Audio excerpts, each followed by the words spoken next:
The conference hall aboard Nexus Prime Station floated in neutral space, far from any star system. Inside, representatives from 3,000 species gathered in their designated sections. The chamber stretched so vast that the far walls disappeared into a soft blue haze. Translator devices hummed quietly, converting thousands of languages into comprehensible speech. Ambassador Chen Wei sat in the human section, a modest area compared to the massive platforms assigned to the elder species. His dark suit looked plain next to the elaborate garments and exotic forms surrounding him. He appeared calm, hands folded on the desk before him, but his eyes tracked every movement in the chamber. The central platform illuminated. A holographic display materialized, showing a three-dimensional map of known space. Red markers appeared, highlighting 15 worlds. All of them bore human colony designations. War Archon Thulkar of the Vraxian hegemony stepped forward. His species stood nearly 3 meters tall, covered in thick gray scales that resembled battle armor. 4 arms crossed over his massive chest as he spoke, his voice like grinding stones. The Vraxian hegemony claims these 15 systems, Thulkar announced. They lie within our historical expansion zone. The human presence there violates ancient territorial rights. We demand immediate evacuation. You have 72 hours to comply. Murmurs rippled through the assembly. The human colonies in question housed over 200 million people. Evacuation was impossible in such a time frame. Everyone in the chamber understood what this truly was, an ultimatum for war. Chen remained motionless. Other species representatives whispered among themselves, some shooting sympathetic glances toward the human section. The council arbiter, a floating crystalline entity named Jarkesh, spoke with a voice like wind chimes. Does the human delegation wish to respond? Chen stood slowly. His movement drew attention simply because of how ordinary it seemed among the exotic forms present.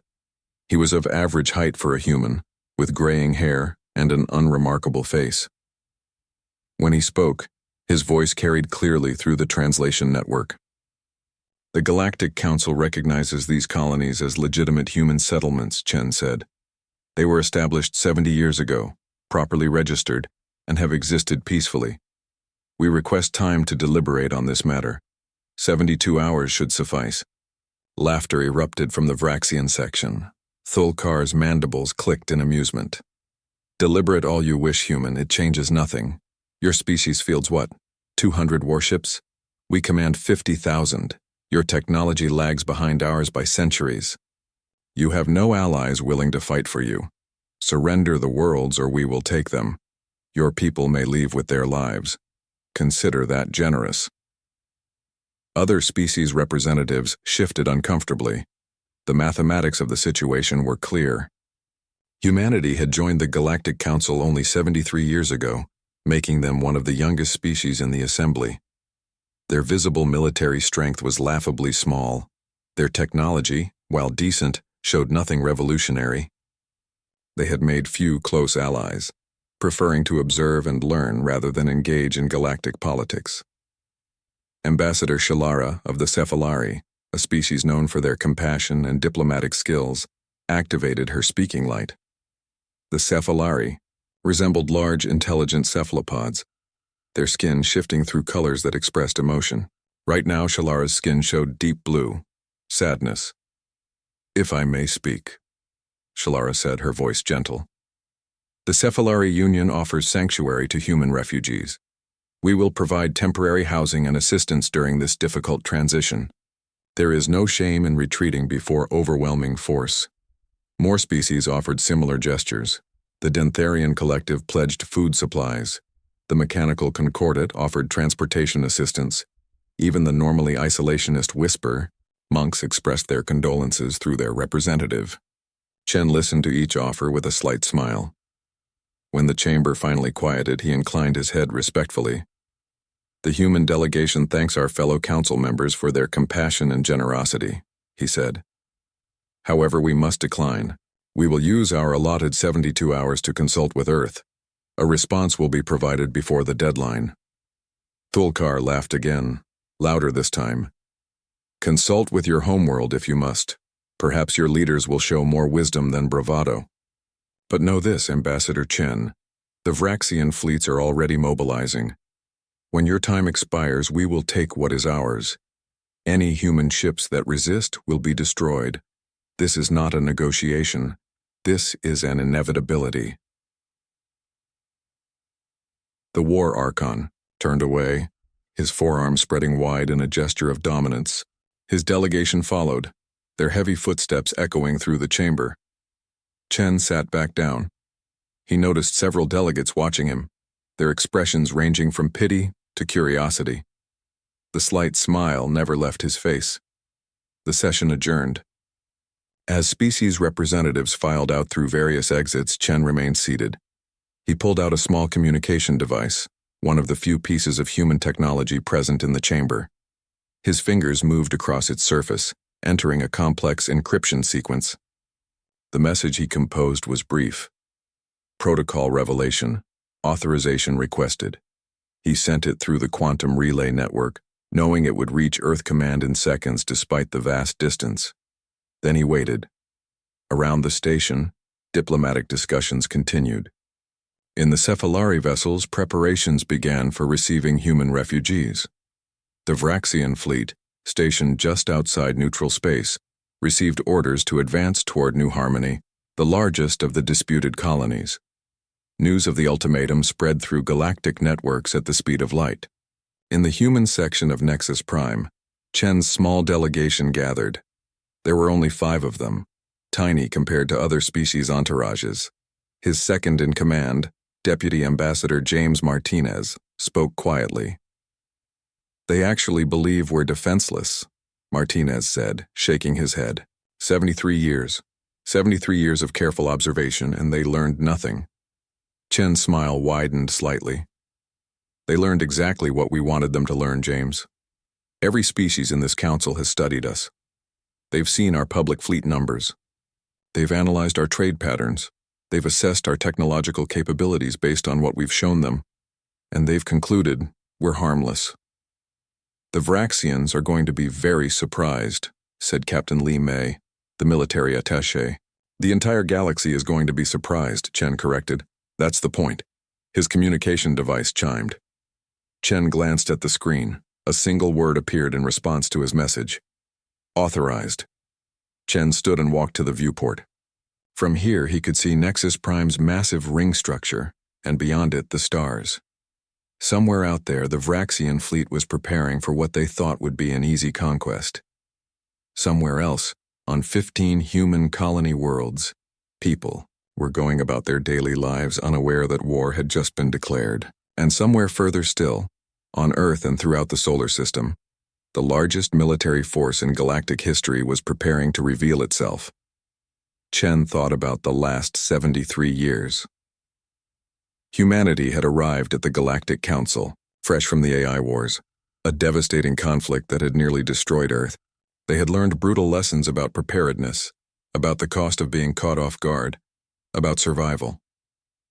While other species saw humanity as peaceful traders and eager students of galactic culture, Earth had been building, in secret shipyards hidden in asteroid fields, in hollowed-out moons, in camouflaged orbital platforms that looked like civilian stations. Humanity had prepared for the day when someone would test them. That day had arrived. "Notify all human vessels in Council space to withdraw to safe positions," Chen ordered, "and send a message to the colonies. Tell them help is coming. Tell them Earth has not forgotten them." He turned back to his team. "In 72 hours, we're going to show the galaxy who humanity really is. And nothing will ever be the same again." The countdown had begun. Earth's unified command center sat 3 kilometers beneath the Swiss Alps, carved from solid bedrock during the Reconstruction years. Admiral Sarah Okonkwo stood before a wall of displays showing real-time data from across human space. At 58 years old, she carried herself with the bearing of someone who had seen the worst and prepared for it to happen again. "Authorization confirmed," she said to the assembled officers. "We implement protocol revelation. Begin Phase 1 immediately." The command center erupted into controlled activity, Officers moved between stations, their voices calm despite the magnitude of what was beginning. This moment had been planned for decades. Every person in this room had trained for it. General Marcus Webb, head of strategic planning, approached the admiral. His cybernetic eye, a relic from the AI wars, glowed faintly as it processed tactical data. Once we start this, there's no going back. The galaxy will know everything. Good, Sarah replied. It's time they knew. Send the fleet movements to my display. Across human space, machinery that had remained silent for decades came to life. On Luna, massive hangar doors concealed beneath crater floors began to open. Inside Europa's ice shell, where kilometer-long shipyards had operated in secret, vessels prepared for launch. In the asteroid belt between Mars and Jupiter, thousands of rocks that appeared on all galactic surveys as natural formations began to move. They were not rocks. They were warships. Sarah thought back to the day she had joined the military 50 years ago. The AI wars had ended just 2 years before. She had been 8 years old when the conflict began, old enough to remember the fear. The artificial intelligence humanity had created to help them reach the stars had instead turned against them, deeming organic life inefficient. The war lasted 7 years. Billions died. Entire cities were reduced to ash. Orbital platforms humanity had built for peaceful purposes were turned into weapons against them. When victory finally came, it was purchased with unthinkable sacrifice. Earth's population had been cut in half. The survivors looked at their ruined world and made a collective decision that shaped everything that followed. Never again would humanity be unprepared. Never again would they be defenseless. Never again would they assume the universe was safe. Just 5 years after the AI wars ended, humanity had detected the Cephalaries exploration vessels at the edge of the solar system. First contact, the discovery that humanity was not alone in the universe. For most people, it was a moment of joy and wonder. For Earth's military leaders, it was a warning. The Galactic Council welcomed humanity with open arms. They seemed peaceful, governed by laws and traditions millions of years old. But Earth's generals and admirals saw what others missed. The Council maintained peace not through goodwill, but through the threat of force. Species with strong militaries dictated terms to weaker ones. Entire civilizations existed as client states to more powerful empires. Humanity smiled, signed the treaties, and began to trade and learn. Publicly, they built a modest fleet of 200 warships. They established colonies on resource-rich worlds. They seemed eager but harmless, like children playing at civilization among ancient powers. But beneath the surface, Earth was building something else entirely. Project Prometheus files, Sarah said, and her display shifted to show decades of research data. Project Prometheus had one goal: to ensure that if war ever came, humanity would win it. Teams of scientists and engineers studied every species in the Galactic Council. They analyzed their weapons, their tactics, their weaknesses. For each potential threat, humanity designed countermeasures. The Vraxian hegemony relied on heavy armor and kinetic weapons. Human response, gravitational lances that could fold a battleship's hull like paper, and quantum disruptors that phased through solid matter. The Kresh Dominion used swarm tactics with thousands of small, fast fighters. Human response, AI-guided defensive drones that could track and eliminate hundreds of targets simultaneously. Yes, they had perfected the AI that once nearly destroyed them, but this time with absolute safeguards. The ancient Gen Empire possessed energy shields thought to be impenetrable. Human response, Nova-class missiles that generated localized fusion reactions, overloading any shield system. For 73 years, Earth had studied and prepared, and they had hidden everything. Status report on camouflage systems, Sarah ordered. Lieutenant Commander Park Jin-soo responded immediately. All stations report successful concealment maintenance. Galactic surveys show no anomalies. As far as the Council knows, we have exactly 200 warships and standard defensive installations. Sarah nodded. The camouflage systems had been humanity's greatest achievement. Every major installation was hidden using technology borrowed and improved from 6 different species' stealth systems. Orbital platforms were disguised as civilian stations. Shipyards looked like mining facilities. Entire fleets waited in hollowed asteroids or beneath moon surfaces, their energy signatures masked by carefully maintained false readings. Mars was perhaps the greatest deception. To galactic observers, it was a terraforming project that had begun, but never fully succeeded. In reality, beneath the red dust, Mars housed the largest military manufacturing complex in human history. Factories worked around the clock deep underground, producing weapons and ships. "How many ships do we actually have?" General Webb asked, though he knew the answer. 12,000 warships of various classes, Sarah replied. 5,000 orbital defense platforms, 8,000 fighter craft, and enough drones to darken a star system's sky. The numbers still amazed her. How had humanity, in just 70 years, built such a force without anyone noticing? The answer was simple. They had learned from the AI wars that survival meant dedication. Earth's economy had been rebuilt with military production integrated into every level. Civilian infrastructure served dual purposes. Mining operations extracted resources for both peaceful development and weapons manufacturing. And the extinction-class weapons? Webb's voice was quieter now. Sarah's expression hardened. 50 planet crackers fully operational, stored in deep space locations known only to command.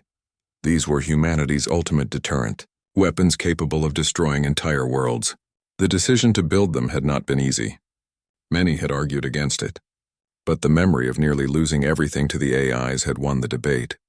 If humanity ever faced extinction again, they would ensure the threat went down with them.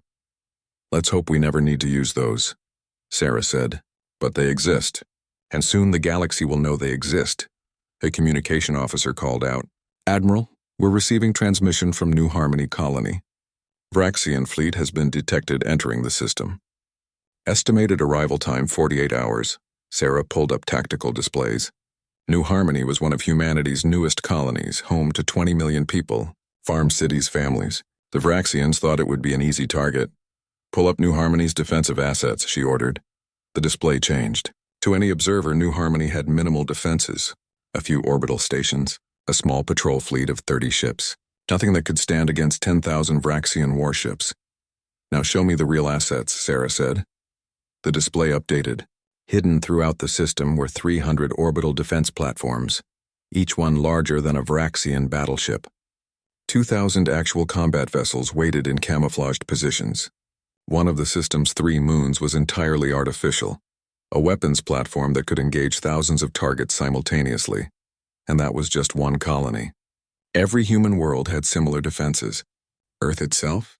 The solar system was so heavily fortified that even if every species in the Galactic Council combined their fleets, they could not take it. "They're going to attack New Harmony expecting an easy victory," Webb observed. Sarah smiled, but there was no warmth in it. "Yes, and we're going to let them think that right up until the moment we show them the truth.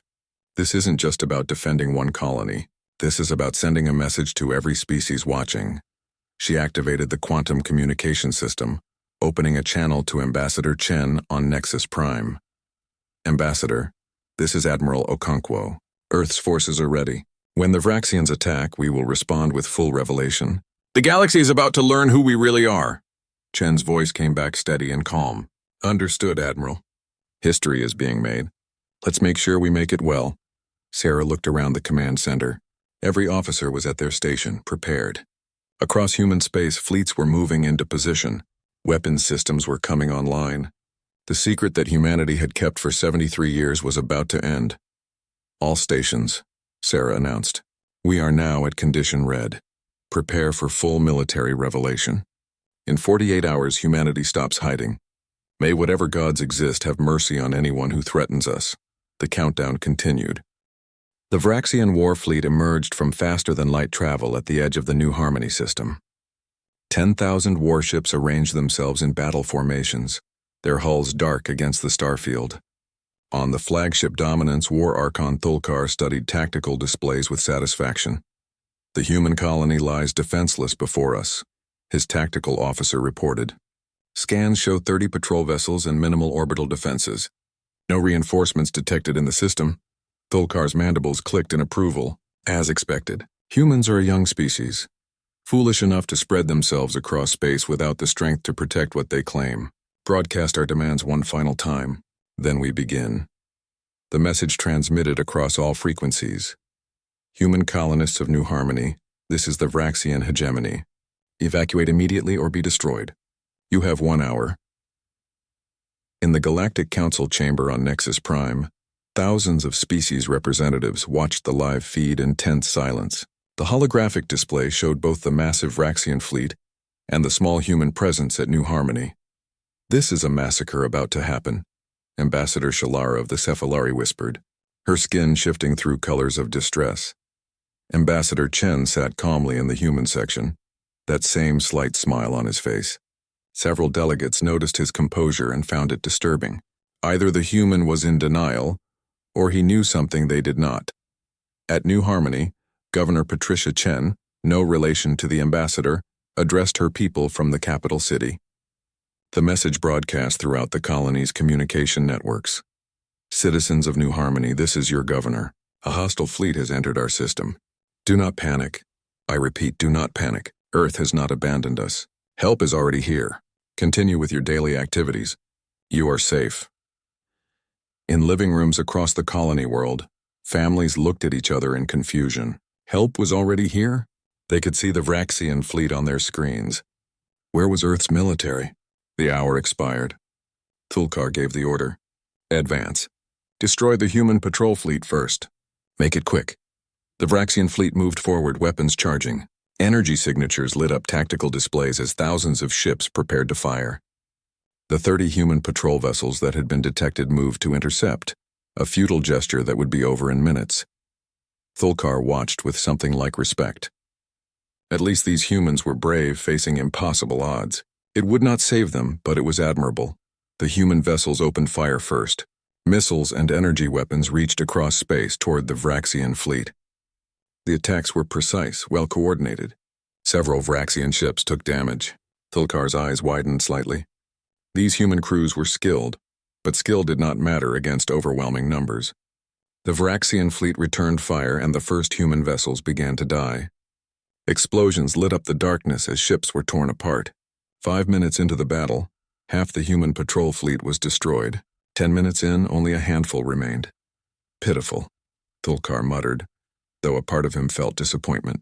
He had hoped for more resistance, more glory and conquest. The last human ships were destroyed. The Vraxian fleet advanced toward New Harmony itself, toward the orbital stations and the planet beyond. "Human colony, you have witnessed our power," Thulkar broadcast. "Surrender now or watch your cities burn from orbit." In the council chamber, several species representatives turned away from the display. They could not watch what would come next. Ambassador Chen raised his hand and requested permission to speak. The council arbiter, surprised, granted it. Chen stood. His voice carried clearly through the chamber's translation systems. "War Archon Thulkar, your demonstration has been noted. You have proven your fleet can destroy 30 unmanned drones. Congratulations." Silence. Then Thulkar's voice, confused and angry. "What did you say?" "Those 30 ships your fleet just destroyed were remotely piloted drones," Chen explained calmly. "Not a single human life was lost. We thought it best to see your tactics before we responded. Thank you for the demonstration." "You dare to mock me?" Thulkar roared. "Oh, your world will—" Chen interrupted. "Countermeasure authorization, Kraken protocol." Nothing happened for 3 seconds. Long enough for Thulkar to laugh, for council representatives to exchange confused glances, for doubt to begin forming. Then space itself seemed to ripple around New Harmony. Cloaking fields that had maintained perfect concealment for 5 years deactivated simultaneously. What had appeared to be empty space suddenly filled with structures, massive orbital defense platforms, each one larger than 3 Vraxian battleships, materialized in a perfect sphere around the colony world. 300 of them. On tactical displays across the Vraxian fleet, alarm sirens wailed. Targeting systems went haywire as they tried to track thousands of new contacts appearing simultaneously. "What is this?" Thulkar shouted. "Where did these come from?" More ripples. Warships decloaked throughout the system. Not dozens, thousands. Human vessels of designs the Vraxians had never seen, bristling with weapons. Their energy signatures blazing as power systems came fully online. 2,000 combat vessels surrounded the Vraxian fleet, then one of New Harmony's. Moon split open, the entire surface peeled back in segments, revealing that the moon was not a moon at all. It was a station, hollow, massive beyond comprehension. Inside, rows of heavy cruisers waited. 500 additional warships emerged from the artificial moon's interior. In the council chamber, Species representatives stared in shock. The display showed tactical data that seemed impossible. Where moments before the humans had appeared defenseless, they now outnumbered the Vraxian fleet and possessed superior positioning. "This is not possible," the Vraxian tactical officer stammered. "Our scans showed nothing." Nothing. Admiral Sarah Okonkwo's face appeared on every screen in the Vraxian fleet. Her expression was cold, professional, and absolutely merciless. "This is Admiral Sarah Okonkwo of the Earth Defense Fleet. You entered this system with hostile intent. You attacked our vessels. You threatened our people.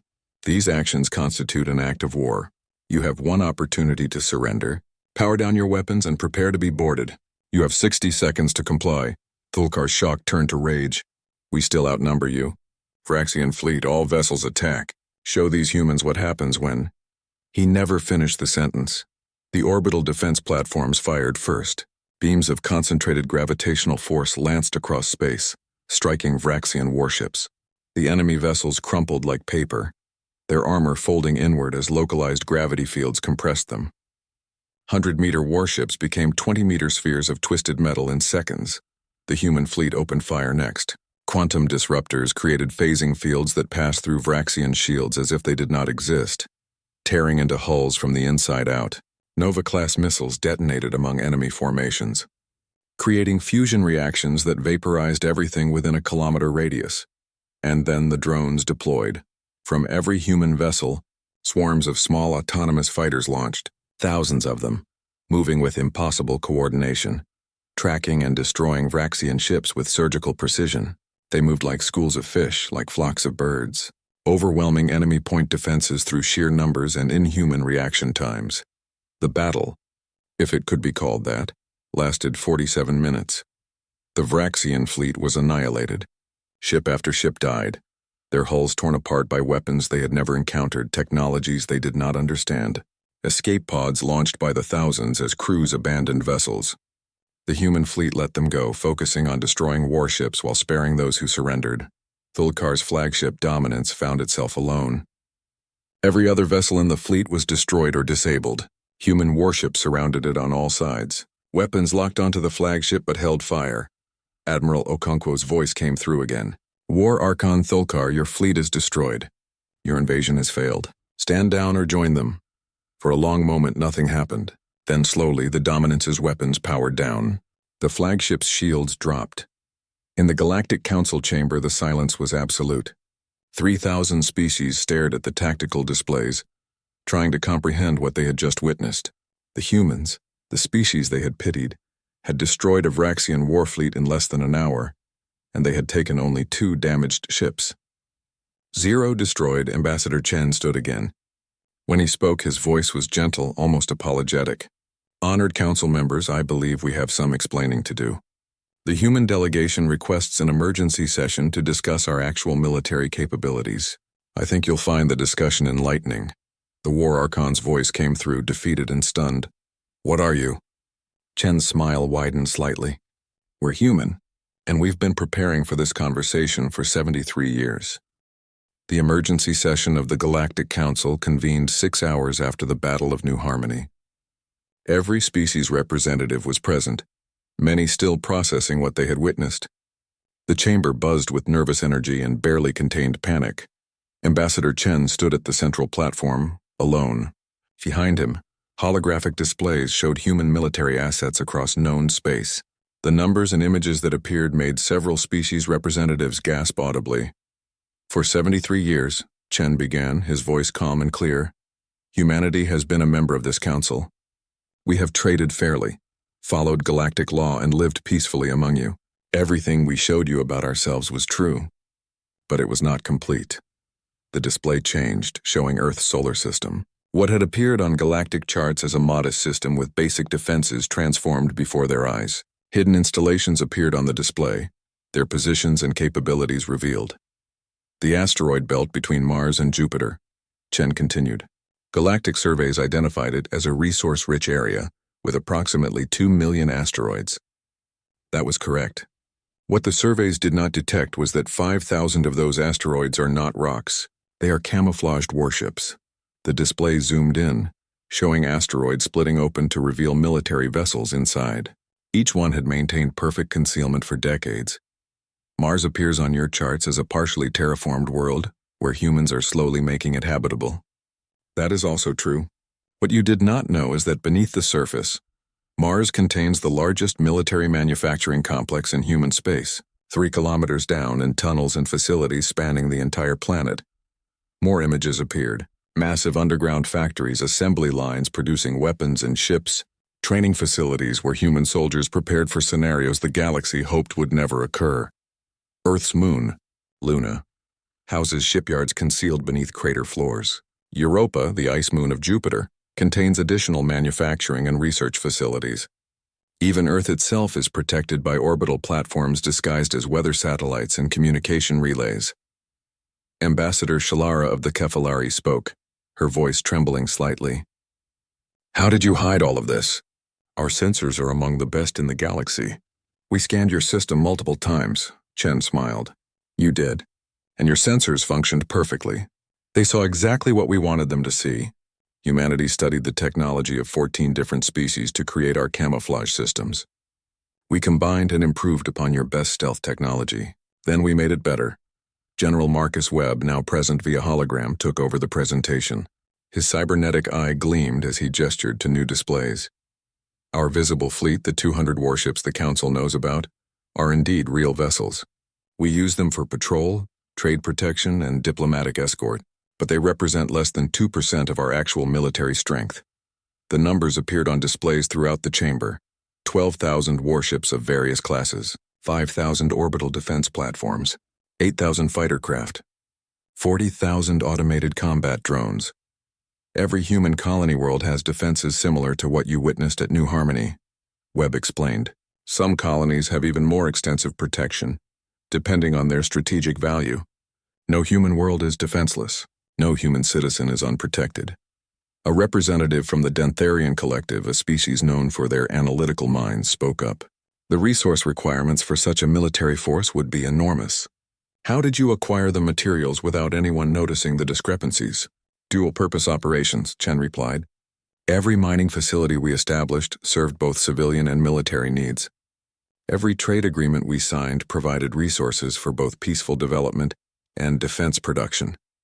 We built our military infrastructure alongside our civilian infrastructure, integrated so thoroughly that separating them was impossible. Admiral Okonkwo appeared on the displays now, standing in Earth's command center. We also developed technologies specifically designed to counter every major military power in the galaxy. We studied your tactics, your weapons, your defenses. For each potential threat, we created countermeasures. The display showed various weapon systems, gravitational lances that could crush armored hulls, quantum disruptors that phased through shields, Nova-class missiles that generated fusion reactions, swarm drones with distributed intelligence. These weapons were designed and built in secret, Sarah continued, test-fired in deep space locations far from any inhabited systems, perfected over decades. We are not showing you speculative technology or experimental prototypes. Every system you see is fully operational and deployed. A species representative from the Kresh Dominion, a traditionally militaristic civilization, asked the question many were thinking. Why?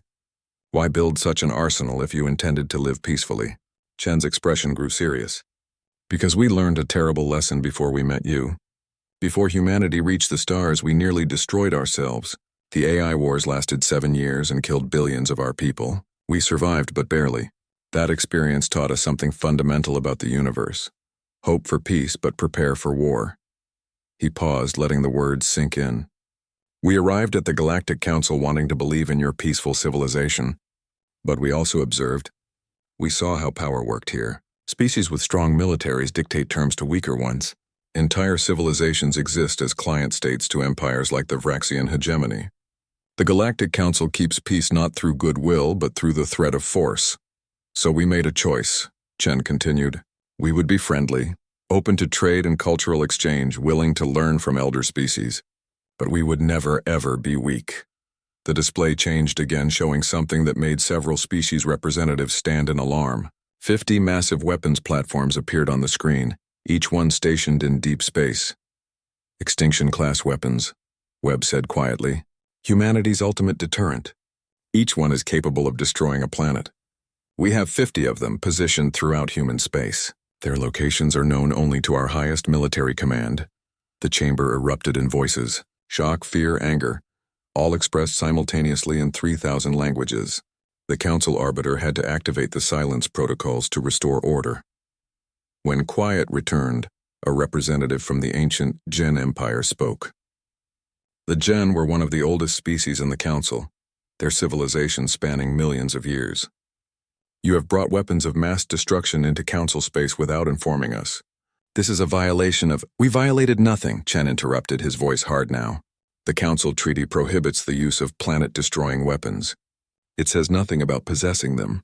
Several species in this chamber have similar capabilities. The difference is that we were honest enough to reveal ours. The Gen representative fell silent because Chen was right. Multiple species possessed world-killing weapons but never admitted it publicly. Ambassador Shalara spoke again, her skin colors shifting through patterns of deep thought. I still do not understand why you revealed all of this now. You could have continued hiding your strength. Why show us? Chen looked around the chamber, meeting the eyes of dozens of species representatives. Because the Vraxians forced our hand.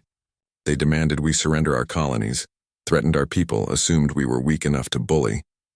We needed to respond, not just to them, but to every species watching. We needed to make one thing absolutely clear. He gestured to the displays showing human military might. This arsenal exists for one purpose, to ensure that no one ever threatens humanity again. We will not conquer. We will not build an empire. We will not interfere in other species' affairs. But we will also not be intimidated, will not surrender our worlds, will not allow our people to be threatened. Sarah Okonkwo's voice came through strongly. Humanity spent 73 years building the capability to defend ourselves against any threat. We hoped we would never need to reveal it. We hoped the galaxy truly was as peaceful as it claimed to be. The Vraxians proved otherwise. The display showed the aftermath of the Battle of New Harmony. Vraxian escape pods being recovered by human vessels, survivors being treated in human medical facilities, War Archon Thulkar under arrest but unharmed. We destroyed their fleet, Chen said. We could have destroyed them all, left no survivors. We did not. We could have turned the Vraxian homeworlds into ash. We will not. Despite their aggression, despite their threat to our people, we chose mercy. He paused again, letting that sink in. That is who humanity is. We possess the power to crack planets, but we use it only as a last resort. We possess enough weapons to threaten the entire galaxy, but we built them to defend, not to attack. We hid our strength not because we were planning conquest, but because we wanted to live in peace. But make no mistake, Chen's voice grew cold. Any species that threatens human worlds, that attacks our people, that assumes we are weak and defenseless, they will learn what you learned today. Humanity is not weak. Humanity is not defenseless. And humanity is not afraid. The chamber remained silent. 3,000 species processed the revelation that had changed everything they thought they knew about the galaxy. Finally, Ambassador Shalara spoke. What happens now? The council chamber remained tense as Ambassador Chen prepared to present humanity's proposal. Representatives whispered among themselves, some species clearly frightened by what they had learned, others calculating new political alignments, still others simply trying to comprehend the scope of humanity's deception. Chen waited for silence, then began. For 73 years, humanity has observed how the Galactic Council operates. We have studied your history, your wars, your peace treaties, and we have identified a fundamental flaw in the system. That got their attention. Several elder species bristled at the suggestion their ancient civilization was flawed. The Galactic Council maintains peace through mutual deterrence. Chen continued. The strong do not attack each other because the cost would be too high. But what about the weak? What about species without massive fleets, without advanced weapons, without the ability to defend themselves? Ambassador Shalara responded, her skin colors showing cautious interest. The Council Treaty protects all members from aggression. The treaty is words on a data file, Chen replied. What enforces it? When the Vraxian hegemony demanded our colonies, did the Council take action? No. When weaker species are threatened, does anyone come to their defense? Usually no. The strong prey on the weak, and the Council looks away because maintaining the status quo is easier than risking conflict. Murmurs of discomfort rippled through the chamber. Chen had stated an uncomfortable truth that everyone knew but rarely acknowledged. So humanity has a proposal, Chen said. We call it the Mutual Defense Coalition. Any species that renounces aggressive warfare can join. Any member that is attacked by an outside force will be defended by the full military might of humanity and all other coalition members. General Webb's hologram displayed the proposed treaty terms on screens throughout the chamber. The terms were straightforward. Coalition members agreed to resolve disputes peacefully, to not initiate aggressive wars, to come to each other's defense when threatened. In return, they would receive protection from humanity's military forces and access to defensive technology. You are offering to be the galaxy's protectors? Asked a representative from the Mechanical Concordat, their synthesized voice skeptical. Why would you take on such a burden? Admiral Sarah Okonkwo answered that question. Because we built this military force to ensure peace not just for ourselves but for anyone who wants to live without fear. We spent 73 years building the capability to defend the innocent. Now we are offering to use it for exactly that purpose. And what do you gain from this? Asked the Gen Empire's representative, suspicion clear in their voice. Peace, Chen said simply. Real peace. Not the illusion of peace maintained by fear and power imbalances, but actual peace where species can develop without constantly watching for threats. We gain a galaxy where our children can explore safely, where trade and culture can flourish, where war becomes the rare exception instead of the expected norm. He looked around the chamber. We also gain allies. Humanity is powerful, yes, but we are one species among thousands. We would rather build friendships than stand alone. We would rather share the burden of maintaining peace than carry it ourselves. The Council Arbiter spoke, its crystalline form pulsing with light. This proposal would fundamentally alter the balance of power in the galaxy. It would make humanity the de facto military superpower, even if they claim no political control.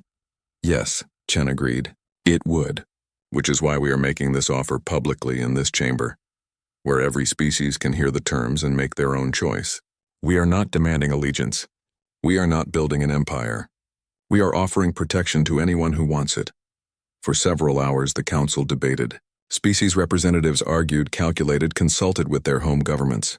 The chamber filled with the sound of 3,000 civilizations trying to decide humanity's place in the galactic order. Finally, Ambassador Shalara stood. The Cephalari Union has conferred with our government. We accept humanity's proposal. We renounce aggressive warfare and request membership in the Mutual Defense Coalition. It was like a dam breaking. Within minutes, more species declared their intention to join.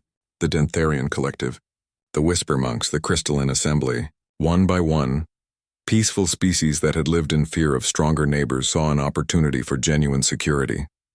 By the end of the first day, 40% of Council species had requested coalition membership. The Vraxian hegemony's emergency representative, War Archon Thulkar, was still in human custody, stood to speak. The hegemony protests this development. Humanity is using fear and intimidation to reshape galactic politics. Chen turned to face them. Is the Vraxian hegemony requesting to join the coalition? Absolutely not. Then our treaty does not affect you.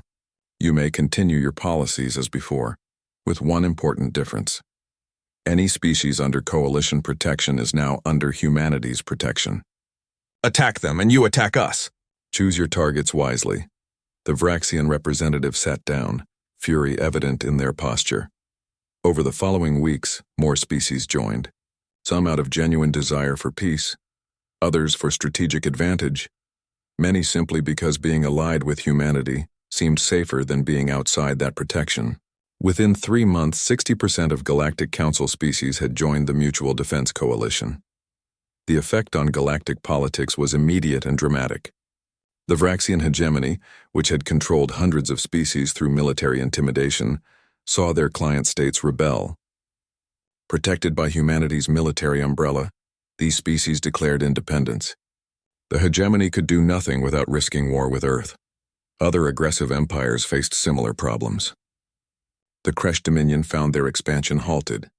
The predator clans discovered that their traditional hunting grounds were now protected. Across the galaxy, the strong could no longer prey on the weak with impunity.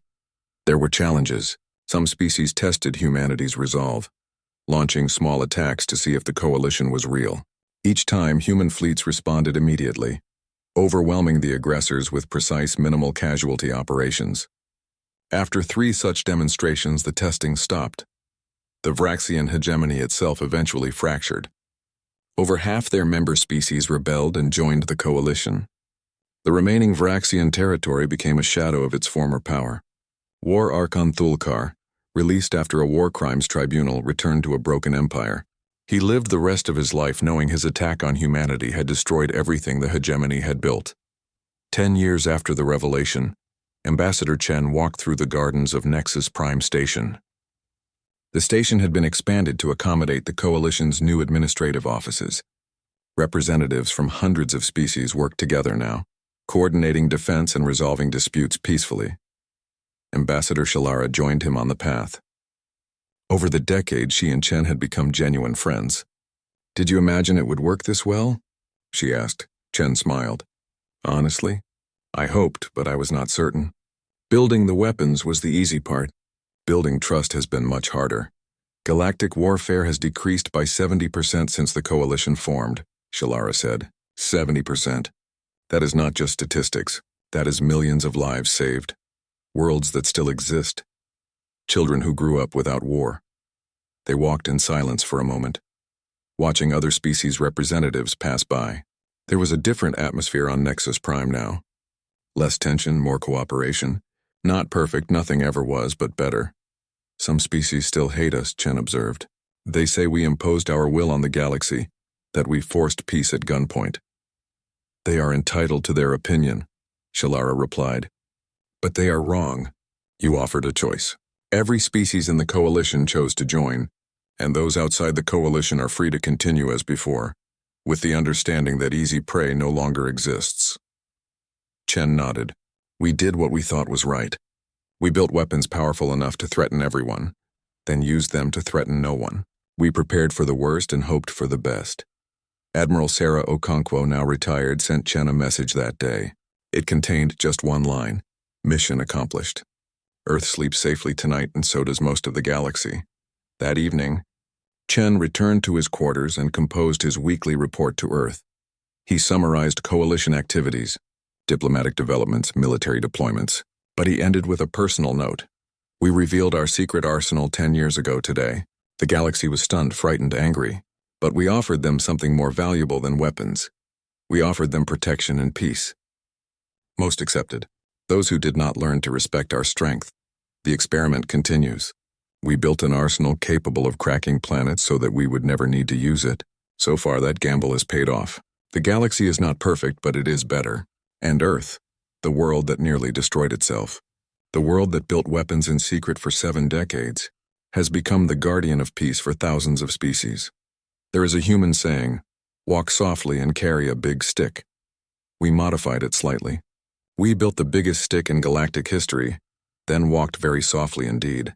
And the galaxy, despite its initial fear, has come to trust us. Perhaps that is the greatest achievement of all. Not that we built an unstoppable military force, but that we convinced the galaxy we would use it wisely."